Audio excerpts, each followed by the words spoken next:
So Bernie Sanders made a stop in Ohio to make a speech, and during the speech, he blasted former President George W. Bush as well as Dick Cheney. Watch. Yesterday, the chairman of the Republican National Committee stated, and I quote, "Never before have I seen an American president," meaning President Obama, "project such weakness on the global stage," end of quote. Well, as many of you will remember, back in 2002, we had a president, President Bush.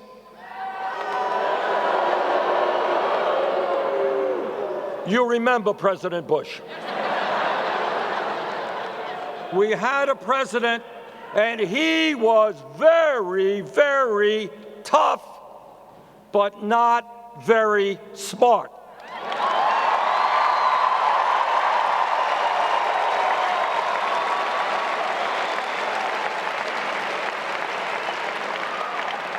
He and Dick Cheney and the whole lot of them, they were tough. And they said we should invade Iraq.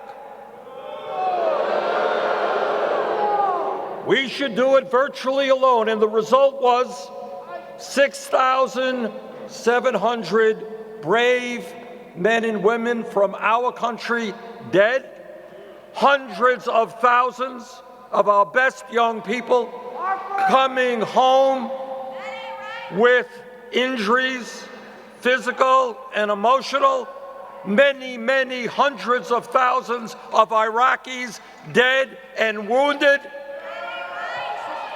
huge instability in the entire region, and we are paying the price today for that instability and that chaos. I say to my Republican colleagues, yeah, we have got to be tough, but not stupid. Damn, that's fiery. You gotta be tough, but not stupid. Oh, I love that. I love that, right? And here's the thing about this. The Republicans haven't exactly learned that lesson. Oh, they're still tough. No doubt about it. But they're also still incredibly stupid. For example, Mike Huckabee had threatened just recently, because of the Paris terror attacks, right, that we should throw out the Iran deal. But wait a minute.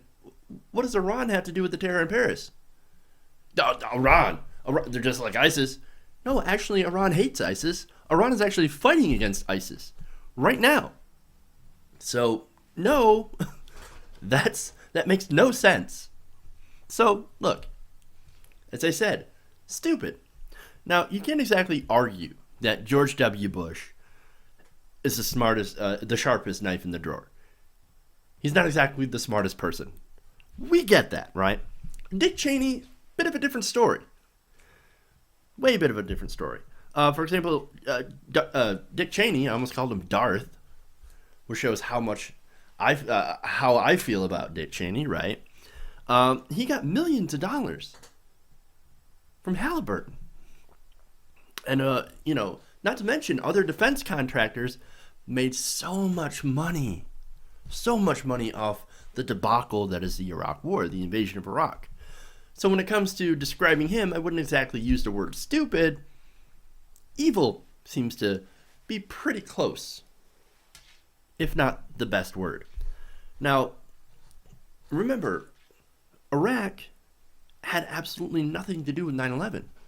Well, that's why Bernie Sanders voted against it. There was not sufficient evidence linking 9/11 to Iraq. But nonetheless, that didn't stop Bush.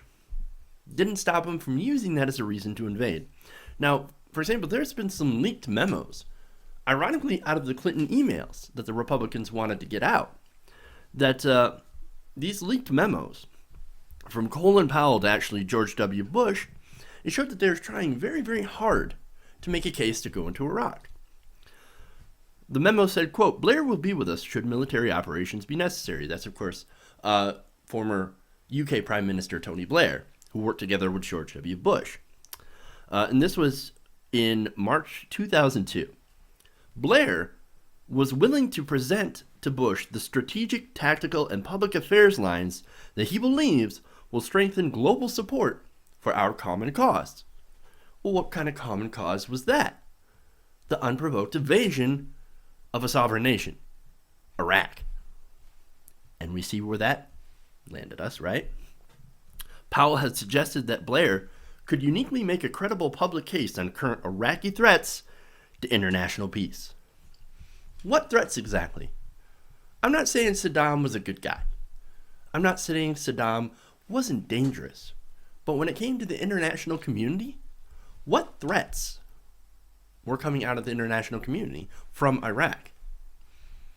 Now, if you're George W. Bush, you believe in Gog and Magog was going to come out of Iraq. Ironically, you released almost the worst thing than Gog and Magog, and it's fucking ISIS. Maybe that's a self-fulfilling prophecy. Seems like one if I've ever seen it, but nonetheless. If you think the Republican Party isn't stupid enough to plunge us into another disastrous war for profit, just like we did in Iraq, think again, man. A lot of these Republican candidates are more than happy to go to war again and again to bomb as many Middle Eastern countries as they can. That's what they do.